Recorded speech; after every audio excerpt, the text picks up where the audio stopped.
Yo sabía reconocer la voz de Dios. No era nueva para mí, no era extraña, y quizá por eso fue imposible fingir que no la escuché. Mi nombre es Jonás, profeta, hijo de Israel, un hombre acostumbrado a hablar en nombre de Dios, pero no siempre dispuesto a aceptar todo lo que decía. Aquella vez, la voz no vino con rodeos. No hubo introducción, no hubo advertencia suave. Levántate, ve a Nínive. Nínive, solo escuchar ese nombre me endureció el pecho.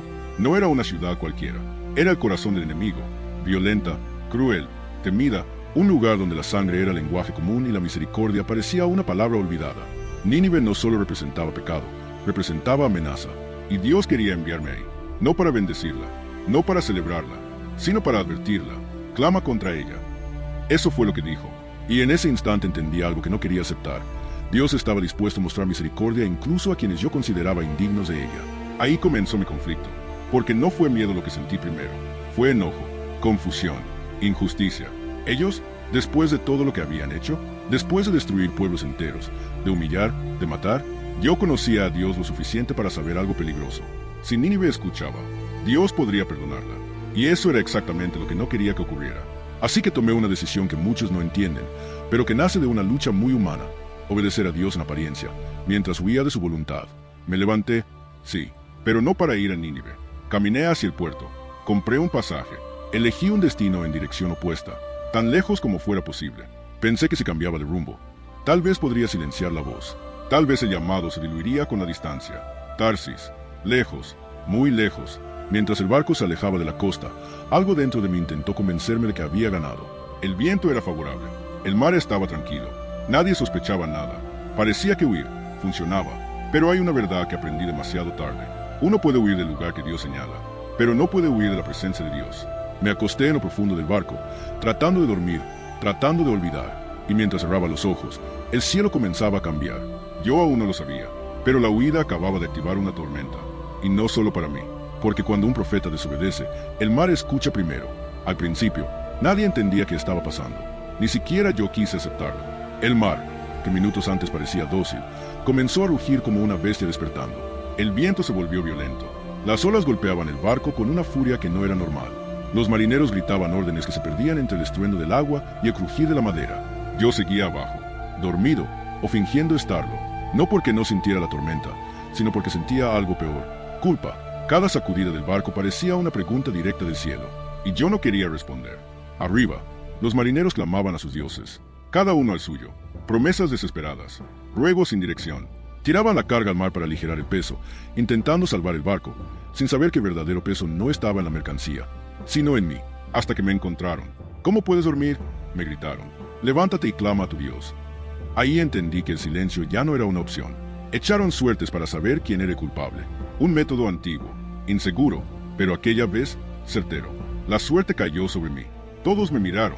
Sus ojos ya no mostraban solo miedo, sino sospecha. ¿Quién eres? ¿De dónde vienes? ¿Qué has hecho? Y entonces lo dije, no con orgullo, no con valentía, con vergüenza. Soy hebreo, temo a Yahweh, el Dios que hizo el mar y la tierra.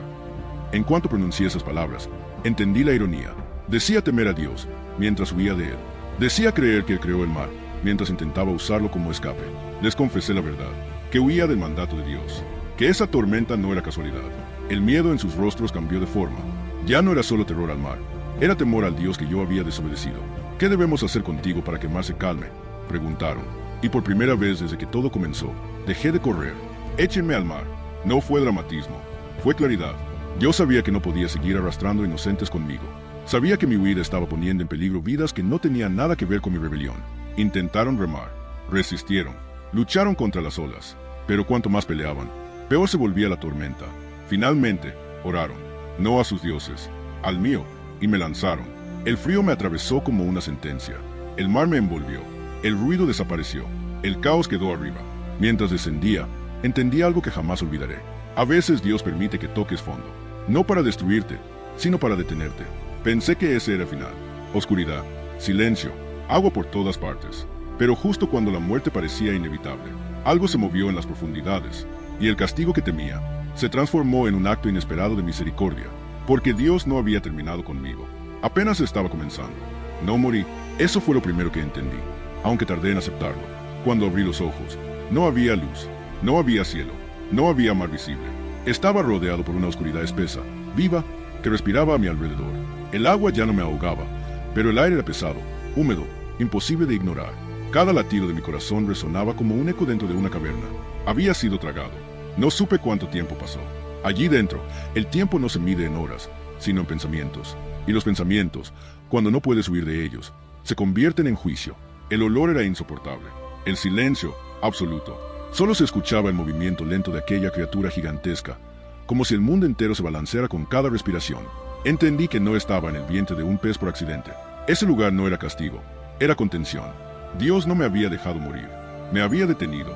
Y entonces hice algo que no había hecho desde que recibí la orden por primera vez. Dejé de justificarme. No oré como profeta, oré como hombre quebrado. Desde lo profundo clamo a ti, dije, aunque mi voz apenas salía. Las aguas me rodearon hasta el alma, descendí hasta los cimientos de los montes. Ahí, sin testigos, sin reputación, sin escapatoria, entendí la verdad que había evitado. Yo no huía de Nínive, huía de un Dios que perdona incluso a quienes yo desprecio. El problema nunca fue el pez, el problema fue mi corazón. Recordé el templo, recordé su misericordia, recordé que Yahweh no es un Dios que busca destruir al mensajero, sino rescatarlo antes de que se pierda por completo. Y algo cambió, no el lugar, no la oscuridad, no la incomodidad. Cambió mi postura interior. Acepté la misión, no con entusiasmo, con rendición. Dije las palabras que más me costaron. Haré lo que tú digas. No negocié condiciones, no pedí garantías, no exigí entenderlo todo. Por primera vez, obedecí sin correr. Y fue entonces cuando lo sentí. El movimiento cambió, el espacio se contrajo. Una presión brutal recorrió todo a mi alrededor. El lugar que había sido prisión se convirtió en pasaje. Fui expulsado violentamente. Luz, aire, dolor, arena. Mi cuerpo golpeó la tierra con fuerza. Tosí agua, bilis, restos del abismo. Mi piel ardía. Mi ropa estaba destruida. Mi olor era insoportable. Pero estaba vivo. 3 días en la oscuridad me habían enseñado más que años de profecía cómoda. Me levanté con dificultad. Frente a mí, una ciudad gigantesca. Nínive, la ciudad que había intentado evitar. La ciudad que no tenía mar, pero que ahora estaba frente a un profeta que había sido vomitado por obedecer tarde. No llegué fuerte, no llegué digno, llegué obediente. Y eso era suficiente, porque cuando Dios logra quebrarte por dentro, ya no necesita perseguirte por fuera. Y ahora no había barco, no había huida, no había excusas, solo un mensaje, y una ciudad a punto de enfrentarse al Dios que yo había subestimado. Y lo que sucedería allí, nadie lo habría imaginado. Entré a Nínive caminando lento, no porque quisiera observarla, sino porque mi cuerpo aún llevaba el peso del abismo. Cada paso era un recordatorio de que no estaba allí por valentía, sino por obediencia tardía. La ciudad era enorme, violenta, orgullosa. Sus muros hablaban de poder, sus calles, de sangre. Yo conocía su reputación. Israel temblaba solo con escuchar su nombre. Y aún así, Dios los quería advertir. Mi mensaje no fue largo, no fue poético, no fue cómodo. 40 días y Nínive será destruida. Eso fue todo. No ofrecí esperanza explícita. No hablé de perdón. No prometí misericordia. En mi interior, si soy honesto, esperaba que no hubiera arrepentimiento. Esperaba fuego, juicio, confirmación de que yo tenía razón al huir. Pero ocurrió lo impensable. La ciudad escuchó. No solo algunos, no solo los pobres, no solo los débiles. Desde el último hasta el primero, la noticia llegó al rey. Y cuando se levantó de su trono, entendí que algo sobrenatural estaba ocurriendo. Se quitó su manto, se sentó en ceniza, ordenó ayuno, silencio, humillación. Incluso los animales dejaron de comer. Nunca había visto algo así. Una ciudad entera quebrada, por una advertencia mínima. Y entonces, el golpe más duro no vino del cielo, vino de mi propio corazón.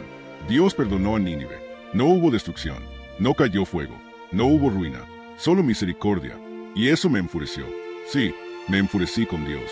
Salí de la ciudad y me senté lejos, bajo el sol, esperando algo que no ocurrió. Le dije lo que llevaba años escondiendo. Yo sabía que esto pasaría. Yo sabía que eres lento para la ira y grande en misericordia. Por eso huí. No estaba enojado porque Dios fuera injusto.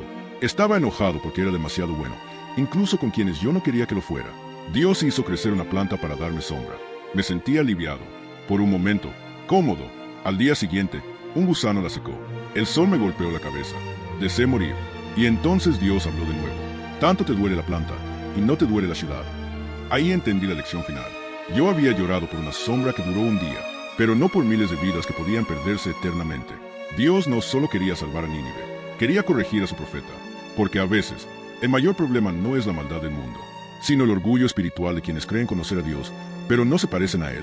Me quedé en silencio. No tenía respuesta. Porque Dios no estaba revelando el secreto de Nínive, estaba revelando el mío. Y aún faltaba una verdad más profunda que debía aceptar, una que cerraría mi historia, pero abriría una pregunta eterna para todos los que escuchan mi nombre. Y esa pregunta llega ahora. Mi historia no termina con un milagro visible, no termina con aplausos, ni con una ciudad destruida, ni siquiera con una conversión celebrada. Termina con una pregunta, y tal vez por eso incomoda tanto. Porque Dios no cerró el relato explicándome todo, lo cerró confrontándome. Yo quería justicia, Dios mostró misericordia. Yo quería castigo, Dios ofreció arrepentimiento. Yo quería tener razón, Dios quería salvar vidas. Ahí entendí algo que jamás vi dentro de pez, ni en la tormenta, ni siquiera en Nínive. El mayor conflicto nunca fue mi desobediencia inicial, fue mi resistencia a parecerme al corazón de Dios. Muchos recuerdan mi historia por el gran pez, pero ese no fue el verdadero milagro. El pez solo fue un medio, un instrumento, una pausa forzada. El verdadero milagro fue que Dios nunca dejó de hablarme, incluso cuando yo huía, incluso cuando me hundía, incluso cuando me equivocaba de nuevo, después de obedecer. Porque sí, obedecí, pero no entendí. Y Dios no busca solo obediencia externa, busca transformación interna. Aprendí que puedes cumplir una orden divina y aún así estar lejos del carácter de Dios. Puedes predicar arrepentimiento y necesitar arrepentirte tú mismo. Puedes ser usado por Dios y aún así discutir con Él. El secreto de mi historia no es cómo sobreviví 3 días en el vientre de un pez. Es como Dios soportó años de dureza en el vientre de mi orgullo. Nínive se arrepintió en un día. A mí me tomó mucho más. Dios me mostró que su compasión no se negocia, no se limita, no se ajusta a nuestras preferencias morales. Él ama incluso cuando no entendemos por qué. Perdona incluso cuando creemos que no debería. Salva incluso cuando pensamos que alguien no lo merece. Y esa es la parte que más duele aceptar. Porque si Dios fue misericordioso con Nínive, entonces también lo ha sido conmigo. Yo quise huir de una ciudad malvada, pero Dios nunca huyó de mí. Yo descendí al mar. Él descendió conmigo. Yo me encerré en silencio. Él me escuchó. Yo me enojé cuando perdonó. Él me enseñó. Y ahora mi historia queda abierta, no para mí, sino para quien la escucha. Porque la pregunta final no es sobre Jonás, es sobre ti. ¿Te pareces más al profeta que huye? ¿O al Dios que persigue con misericordia? ¿Te duele más perder tu comodidad? ¿O perder almas que aún pueden cambiar? El pez fue solo el inicio. Nínive fue solo el escenario. El verdadero mensaje siempre fue este. Dios no solo quiere salvar a los que están lejos, también quiere sanar el corazón de quienes creen estar cerca. Y ese es el secreto que casi nadie quiere aceptar.